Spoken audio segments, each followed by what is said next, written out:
Welcome to Chamber Chat. I'm Judy Taylor, President of the Habersham County Chamber of Commerce. Thank you for joining us. My guests today are Barbara Brown Taylor, the Member of the Month, and a zoo owner who has brought some of his critters.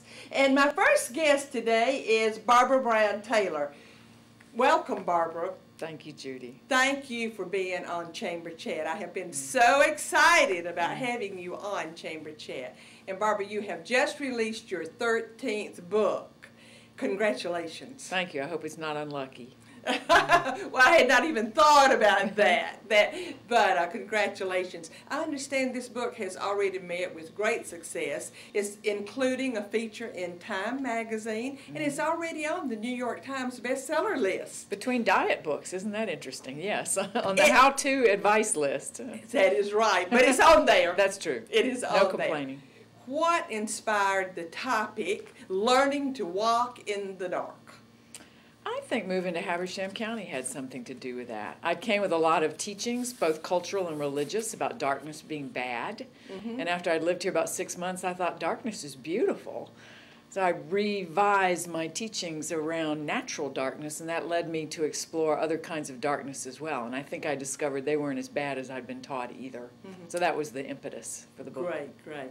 Well, I just thoroughly enjoyed that book. But Barbara, you are a professor at Piedmont College. And have been for 16 years, yes. Oh, really? 16 years. I can't believe it's been that Yeah. long. My goodness. But I just want to know, what did your students think about all this? Because once upon a time, I was a teacher, and I know students get excited when their teachers do great, significant things. So how did your students react to your being featured in Time magazine? I think it would be truthful to say 3/4 of them didn't notice. But the 1/4 who did were very excited. As you say, Piedmont's a small college in a rural part of Georgia, so they were excited. One had gone through an airport in Florida and saw the magazine and started telling everyone walking by that was her teacher. So she had a good time, though everybody thought she was crazy. Well, Barbara, all of your books have met with great success. I know, and you can tell me if more than your last three, I know your last three, this one, Learning to Walk in the Dark, and then An Altar in the Woods, in the World, An Altar in the World was the one just before this, and the one just before that was Leaving Church. I know all three of those have been on the New York Times bestseller list. Have previous ones been on there too, or? These three were with Harper One, which is a pretty big publisher, and before that I was with Religious Presses, small groups up in Massachusetts, so they didn't have the budgeting or the marketing to do that. So I was happy with them, and I've been happy now with a bigger press. Well, do you think that this new book is getting so much coverage? Do you think it's going to be your bestseller? It looks like it might be, and I think the topic's pertinent. There are a lot of people who feel as if they're walking in the dark, not in a completely positive sense. And this book, I think, gives people permission to take a breath and look around and take this as an opportunity, whatever kind of darkness they're walking in. Right. Well, let's delve into this book. Okay. Well, I read the book, and I must tell you that I could not put it down until I finished reading it. But you did a lot of research for this book. I did. You did research in the dark. You did research in the physical darkness. And right at the beginning of the book, you talk about going out into your yard, which is a farm. It's out in the country. True. And you talk about putting an air mattress out there, sleeping in the night, just to absorb and experience the darkness. Tell us about that. I did that because people have a saying, it's as clear as the difference between night and day. So I decided I'd go out there and see what that difference was. And what I discovered was it's really hard to tell when day turns into night. Twilight, sunset, we have about 10 different words for that passage from light to dark, and it went on and on and on. So I had a drive-in movie for which I paid nothing. It was The Sky. And that is so interesting, but you did more than that in your research. I got to tell you, the research that interested me the most was when I believe you went to Virginia, and you went spelunking.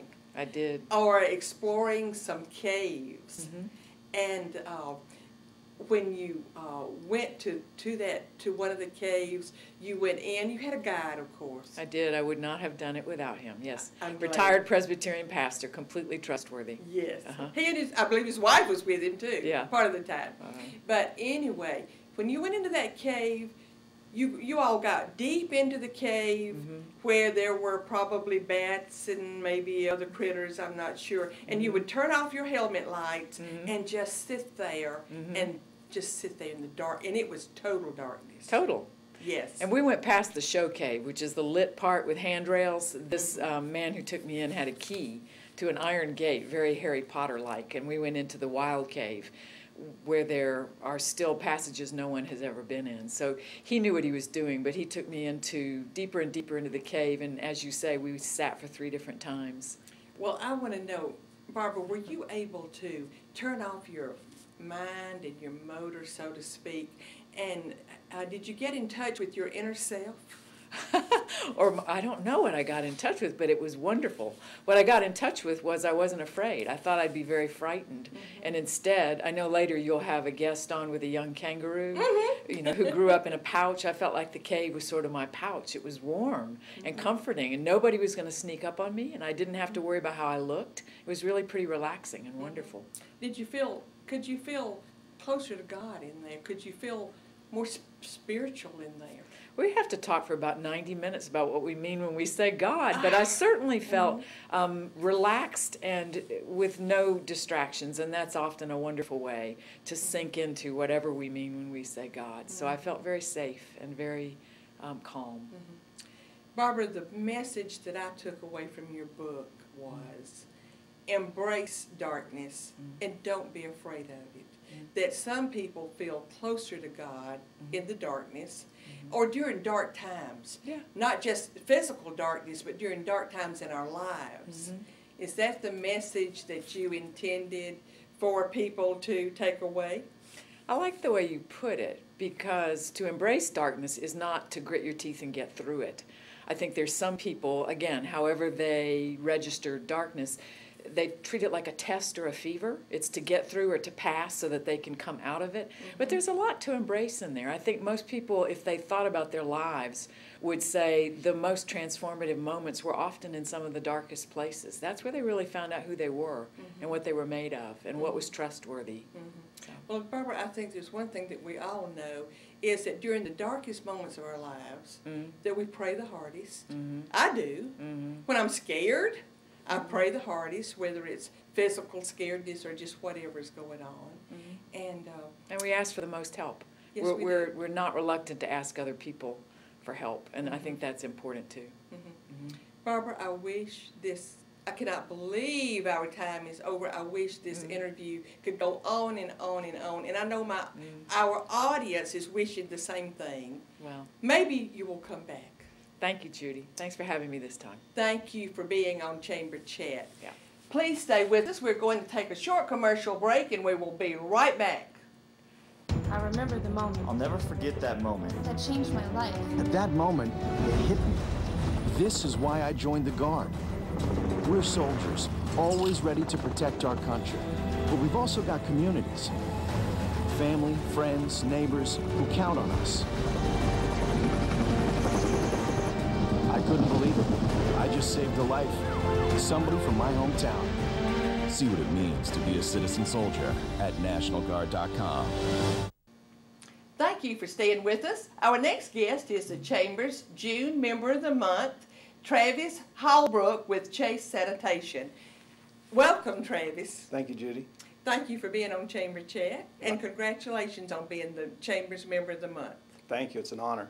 Well, you're very deserving, and we were very happy for you to be the Member of the Month.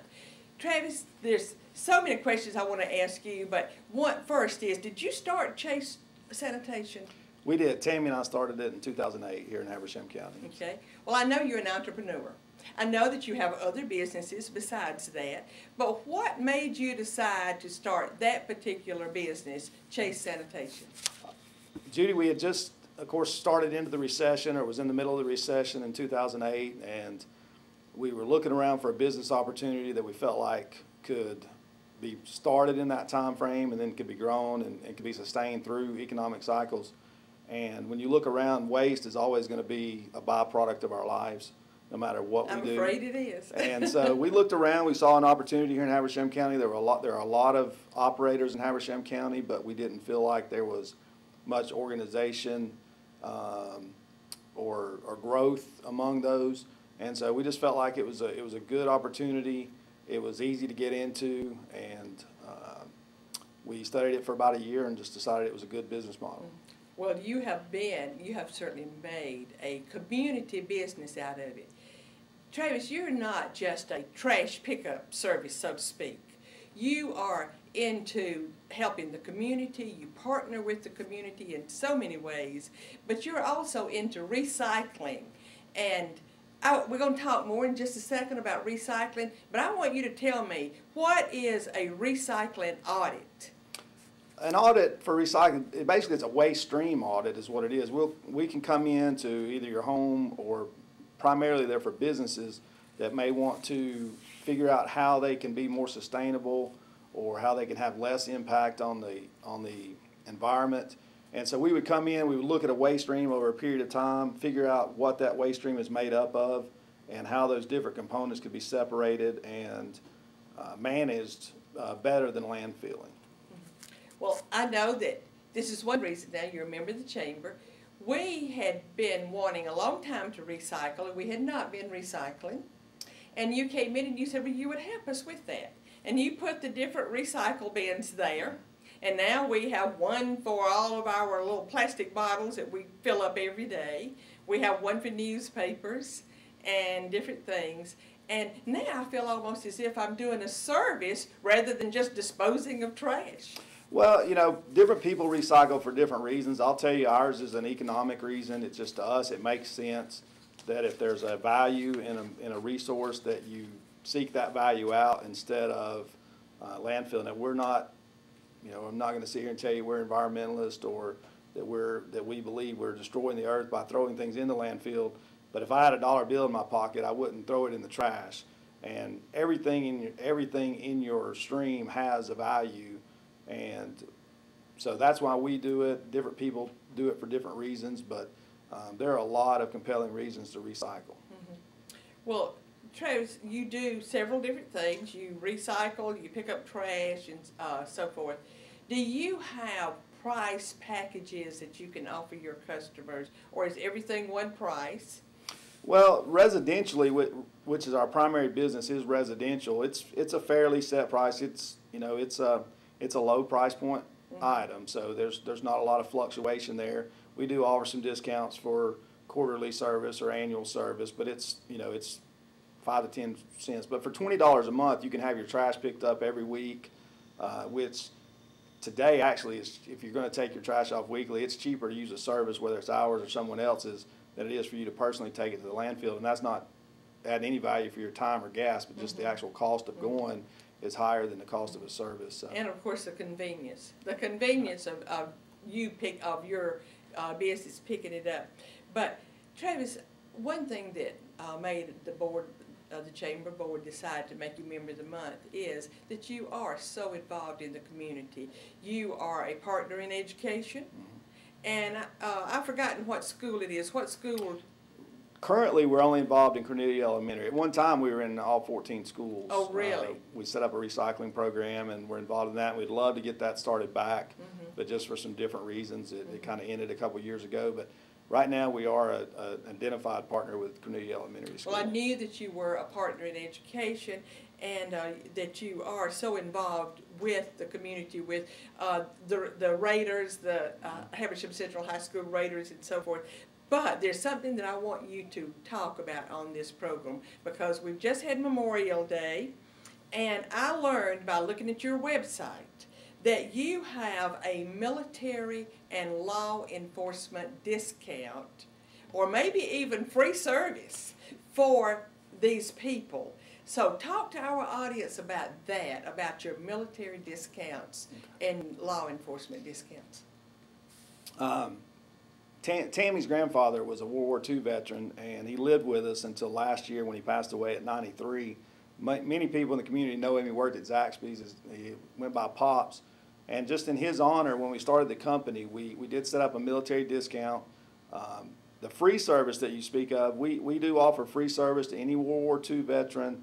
And there's not too many of those still There's not a lot. We do offer it to the spouses as well if the veteran is deceased. So we service 12 to 15 here in Habersham County, and then a few in White County. We also this past year added free service for Purple Heart recipients. So again, anyone in the community that is a World War II veteran or their spouse, or anyone who's received a Purple Heart, we service them for free.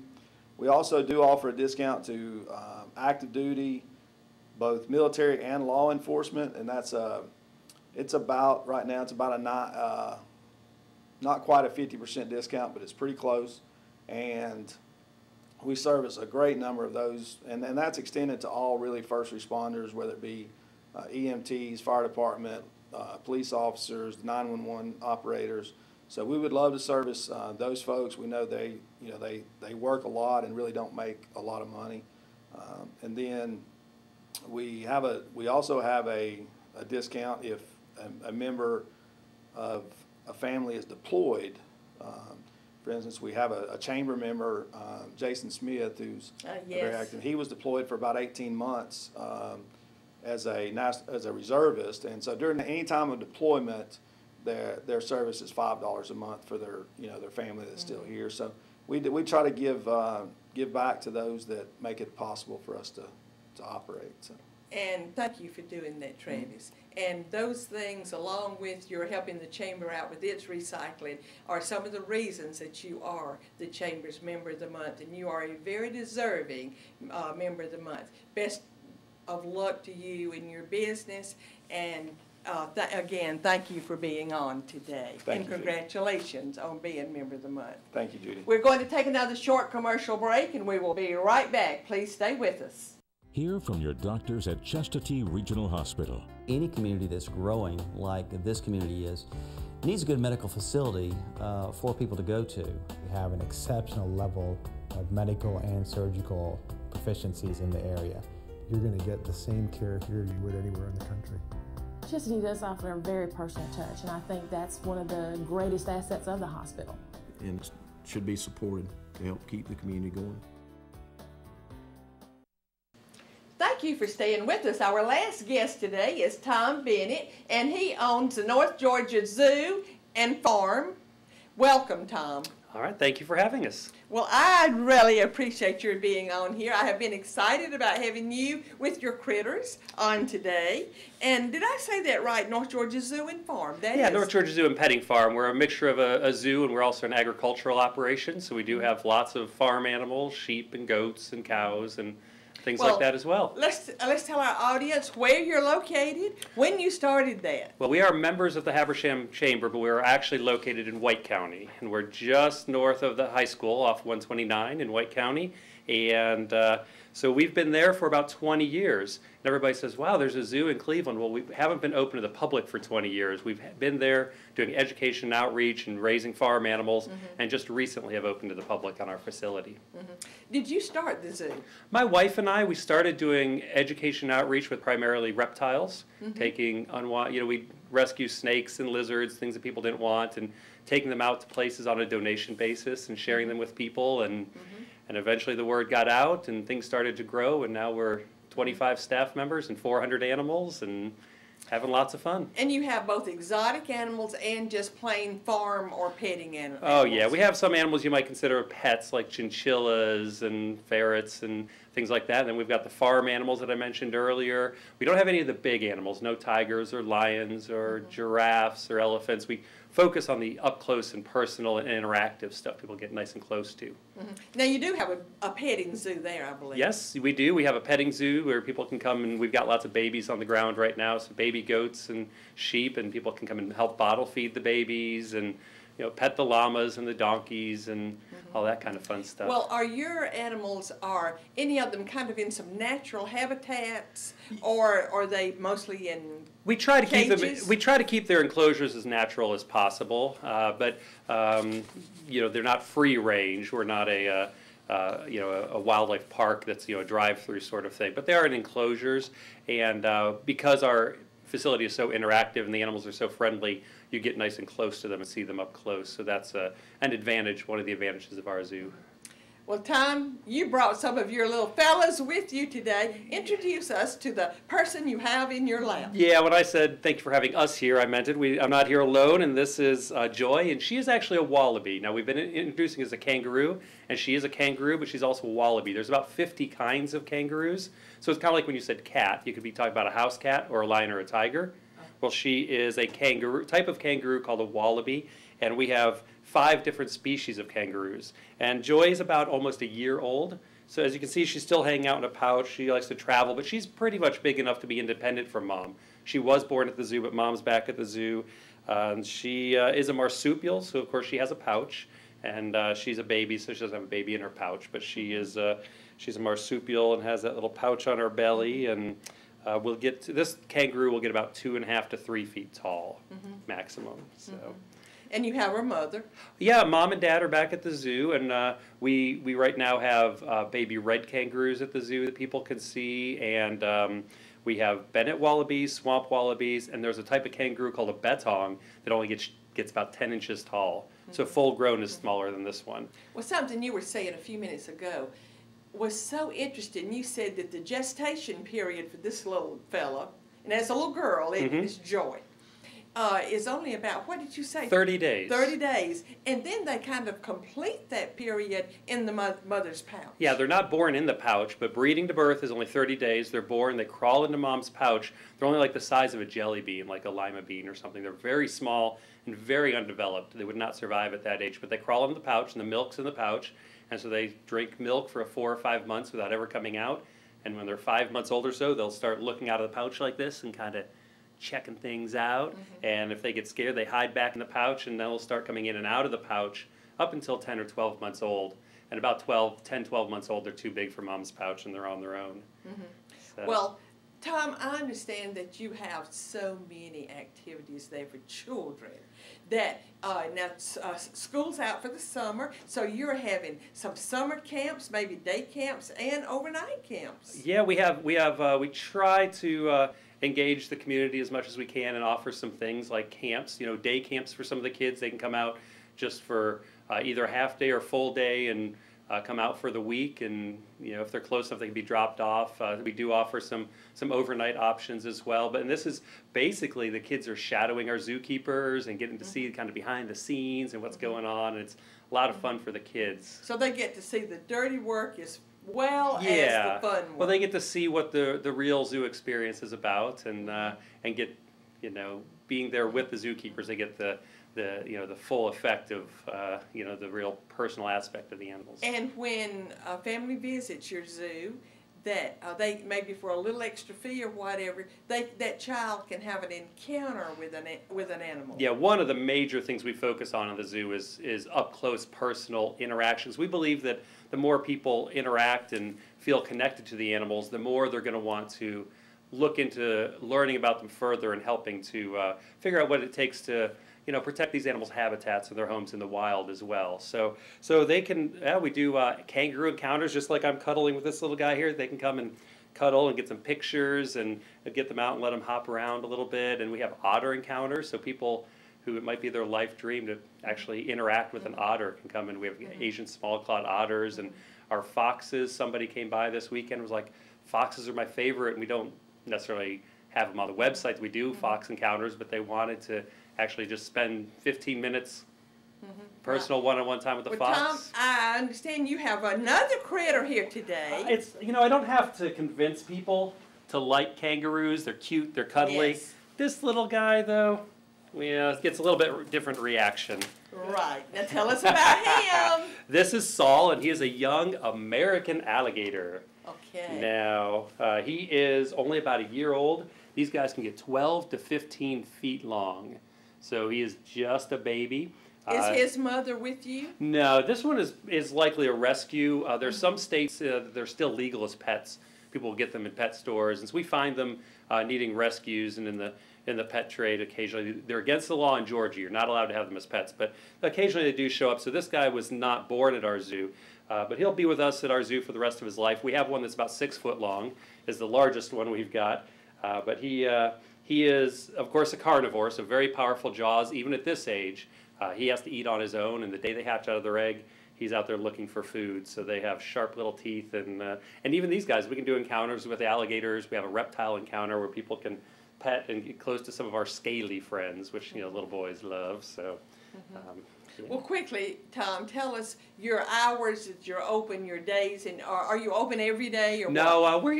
we still do a lot of education and outreach, and we're busy taking animals out to schools and churches and birthdays. So if people want us to bring animals to them, we can do that. But because of that, we are a little bit limited on what we do on site. We're open, I think, 3 or 4 days a week for the summer. So people should definitely check out the website. Fridays, Saturdays, Sundays, and most Mondays will be open for the summer. And give us your telephone number. 706-348-7279 or myfavoritezoo.com. Thank you so much for being on Chamber Chat, Tom. Thank you. I appreciate it. Thank you for joining us today on Chamber Chat. And before I end today, I want to give a shout out to someone I met this weekend. I want to say, hello, Sylvia. And you keep writing that book. Do not give up on it. And I always end with a quote. And my quote today is a tribute to our first guest, Barbara Brown Taylor. And it says, when you do what you fear most, then you can do anything. And that is by Stephen Richards. Thank you for joining us today. I'll see you next time.